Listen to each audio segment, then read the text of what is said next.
How to choose a microphone part 2. Think about the kind of venues you're likely to play. If you play small venues with naturally good acoustic, then any of the mics will do, and you'll probably head towards condensers if they suit your voice. Naturally, the more electronic, the louder we get with guitars and mic'd drums and so on and so forth, you tend to want to play bigger places. You wouldn't fit all that lot in someone's front room. So the venue kind of goes with music a bit. If you're in larger venues, if you run around a lot, if you throw yourself into the audience, then all these things are considerations. So think about that. Think of the kind of venues you play. Is there really loud on-stage volume? Condensers might not be right for you.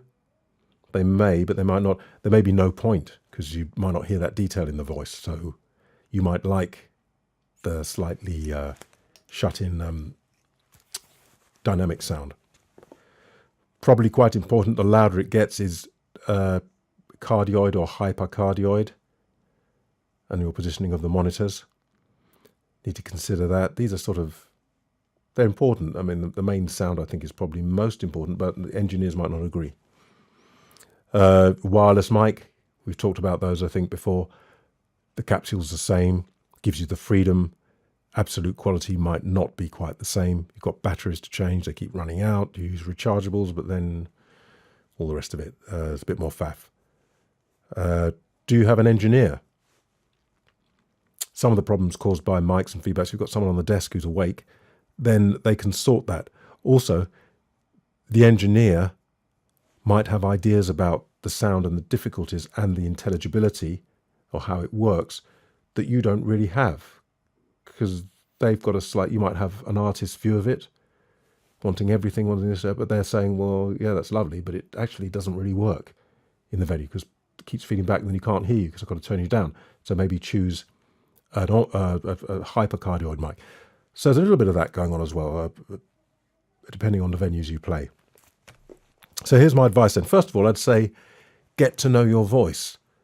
Perhaps by listening to some of this, you've got some idea, but get to know what its vocal qualities are, whether you have a little bit of something there, whether you tend to be a bit woofy, whether you tend to be very sibilant, just naturally, it's the way you speak, whether you tend to be quite poppy. Won't do it here because I've got a pop screen. And get to know that with some honesty.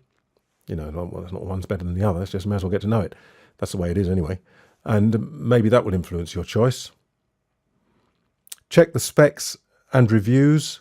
You know, get those graphs. They take a while to learn how to read. They give you some idea. Reviews, I'm realizing reviews are pretty difficult because these things are quite subtle, and everything else in the system chain changes it a bit, but it does come through. So check the reviews. You want really reviews by people who are a bit technical and people who sing as well. They're few and far between, it seems to me, but check them out anyway. Start to listen and train your ears to the kind of things you might not have been listening to before, but would have been influencing you perhaps because you've been hearing them, but maybe not consciously. So start to train your ears, think, oh yeah, I like that. Or that's very sweet in the treble. That's a fascinating one, sweet treble. Why is a treble sweet? Things are revealing stuff up there. Why would one sound sweet and the other not? For sure there's reasons, but it gets very, very, very complex. But anyway, get used to that kind of stuff. Audition with headphones or a PA and record what you've done, then go away, listen to the recording. So that's a good way as well. How does it feel? When I say that, in this instance, I mean, how does it respond?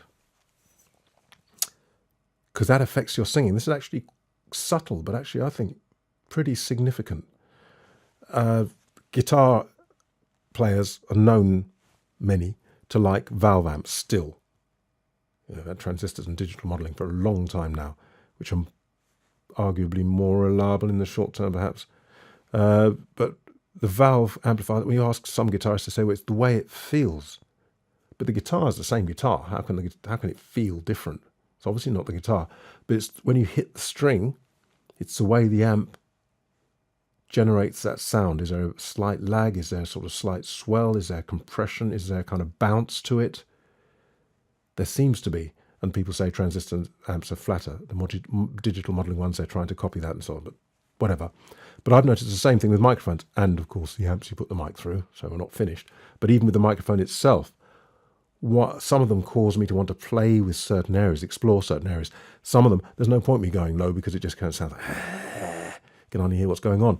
So it does feed back to your singing, which I think is perhaps more important than is generally recognised, which is why perhaps engineers' reviews of microphones, or I've seen some reviews with engineers and a singer who simply doesn't use a microphone that way. So the review is almost worthless, really, I've found, but whatever, each to their own.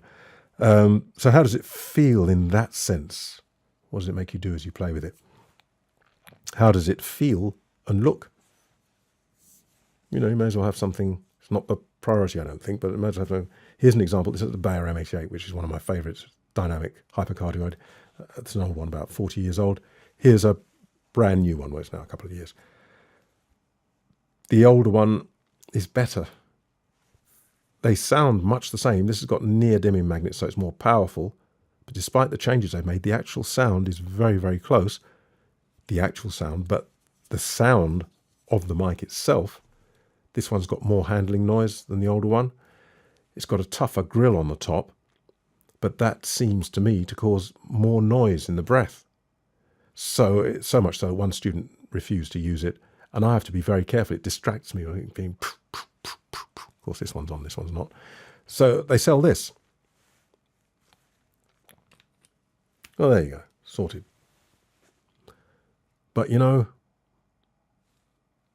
it's all to one side because it's been the case, and I don't really want a furry condom on top of my mic. It's okay like that. Not a big deal, I'll use it, but you may as well have something that you feel you like when you pick it up. It makes you feel good, you like the look of it. I do like it like that, but not with the addition. So that's a small point maybe. And finally I've got, so what should you do? I think really, unless you've become accustomed to this, you can spend a lot of money.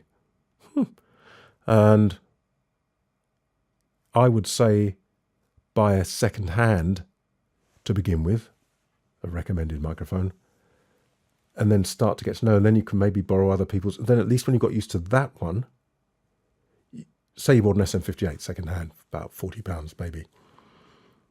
Doesn't matter if it's beat up, you can get a new top. Then when you got used to that, you could then maybe try a Beyer dynamic mic, and then you might try, maybe not this one, it's DPA de facto. It's a bit pricey, but there are some others. There's some Sennheisers and stuff which are condenser mics, and then you'll start to see, yeah, okay, now I've got a little bit of a picture. You might like your SM58. You might like the condenser. Think, wow. You might like the shaping of the Beyer dynamic. You might like a different Shure. You might like the Beta A. You might like their new KSM8. But you've got to start somewhere, and you've got to accept that you've got to train yourself a little bit, get used to these things, and then you can kind of settle down on pretty much as I have, I think. I mean, I'm trying loads, but pretty much I've settled down. I kind of know what I like. That might change, but for now. So that's my advice to you. And I hope these videos I'm doing will be of some use. I'm going to review these mics. It'll always be my voice, of course, and my interpretation, but hopefully it'll be of some use to you, and you'll be able to kind of narrow down your perfect mic just a little bit, I hope. See you later.